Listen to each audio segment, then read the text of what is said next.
eu sou poderoso, não. E reconhecemos que Deus é tudo em nossas vidas. Amém?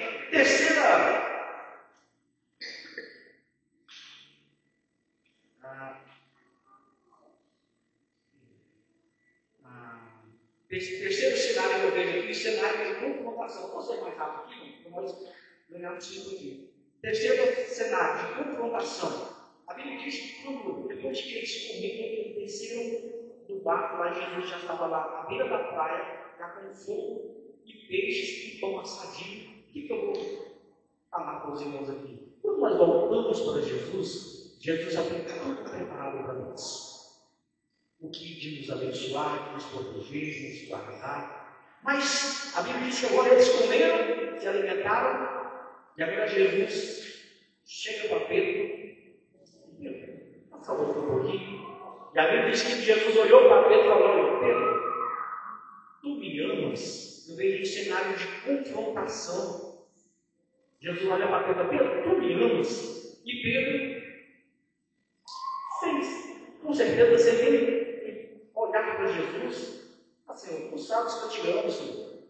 E Jesus, a Bíblia diz que Jesus, então, não diz, mas eu penso que Jesus logo de imediato tocou o telefone: Pedro, tu me amas?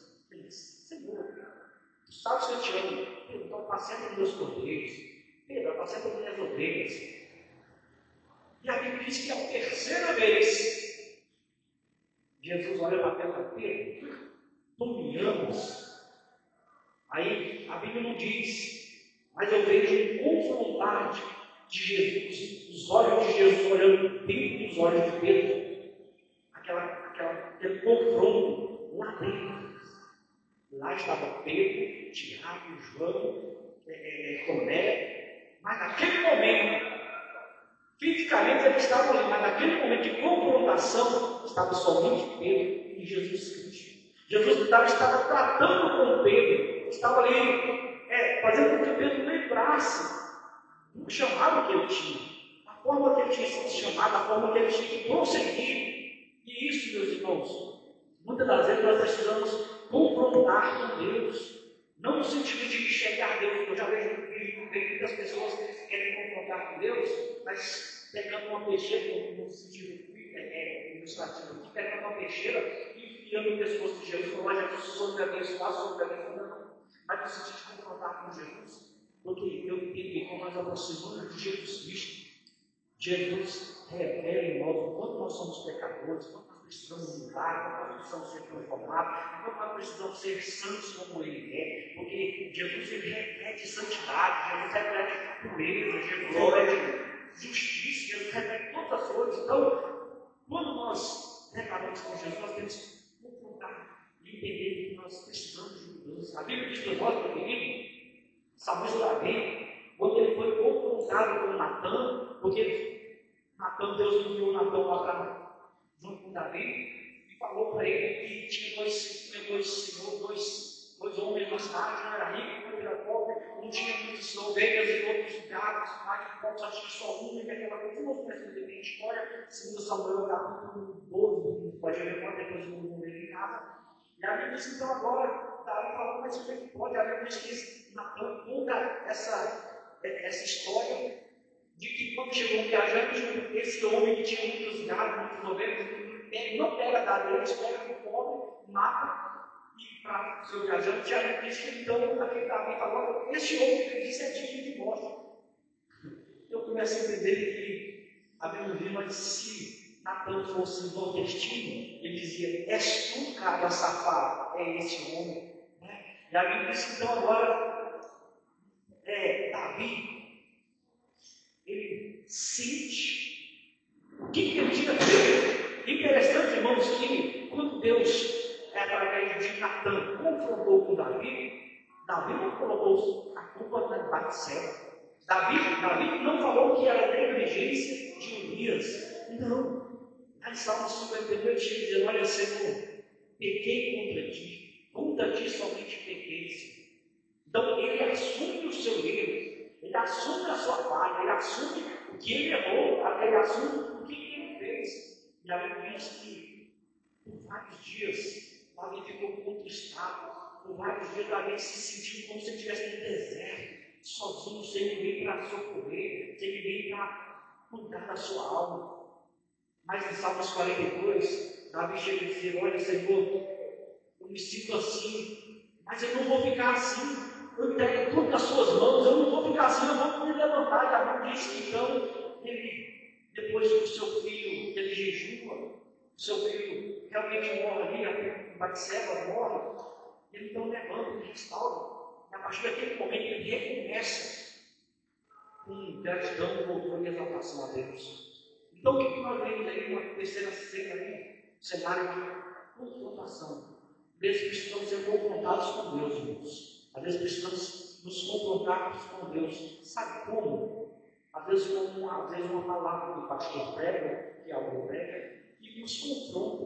Porque tem muita gente no meio, e quando a palavra confronta, depois sai falando: o pastor não devia ter falado isso, o irmão não devia ter falado isso, isso não é boa igreja, isso é igreja. Irmãos, eu entendo que o Evangelho de Deus, o Evangelho de Cristo, ele tem que confrontar, ele tem que ferir mesmo, porque é através desse confronto, dessa ferida que causa, depois com a própria palavra, ela é curada. Eu entendo assim.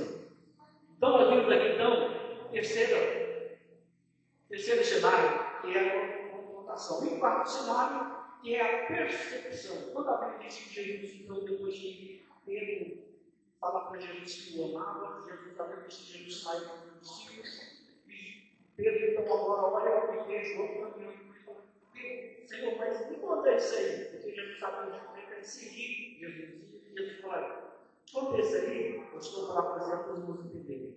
Conta isso aí, não se preocupe, se importa que ele viva até que eu venha.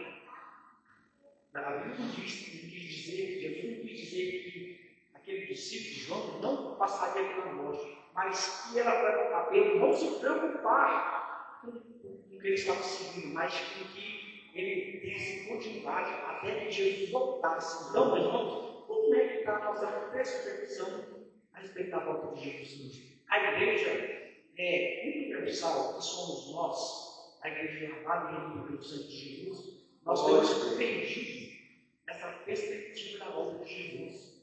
Eu confesso para os irmãos, eu fico triste quando, às vezes, falamos da volta de Jesus. Entenda bem o que eu estou dizendo aqui.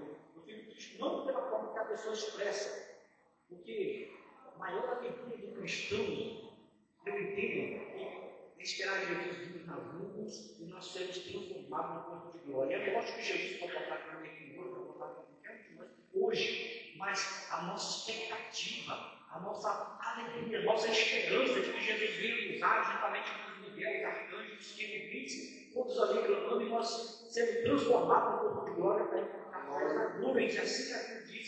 Então, meus irmãos, é tempo de nós realmente voltarmos para Jesus, é tempo de nós reconciliarmos com Jesus, é tempo de nós fazermos aquilo que Ele tem para nós, porque eu vejo que chamada não é para quem quer, do tipo, agora vai acontecer, porque eu estou na frente, o negócio agora vai andar, eu posso, eu quero, eu consigo, o negócio agora vai andar. Chamada não é para quem quer, chamada é para quem anda na dependência de Deus. Então, se nós somos dependentes de Deus, nós possamos entender o que Deus tem para nós. Aí nós passamos por provações, mas que nós possamos estar firmes na presença do Senhor. Pastor Marco Conde, até ministrou no domingo passado, falando sobre a nossa campanha, e ele disse: olha, e se Deus falar que não vai abençoar, se Deus cerrar os céus, se Deus não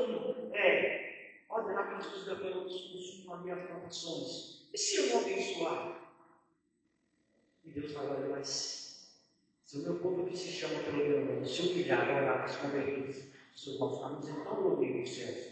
Mas então, voltando um pouquinho, quando Deus fala: e se eu não abençoar? E se eu encerrar os céus, eu vou fazer consumar da que os gafanhotos consumam a plantação? Bom, aí eu vou lá para Abacuque.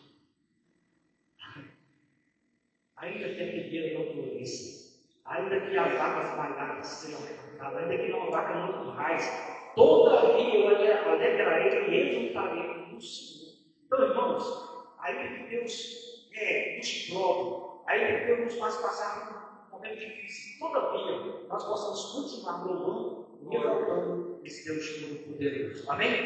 Que Deus nos abençoe, meus irmãos. Eu fui, no meu tempo que nós passamos aqui, com clareza, com mais clareza que os irmãos, porque o espaço, o tempo, mas também eu falo muito, né? Mas, louvado seja Deus, por essas palavras que foi dito, que os irmãos possam colocar no coração e deixem que Deus continue a falar com vocês mais e mais. Amém? Louvado seja Deus, eu agradeço a oportunidade. Em nome de Jesus.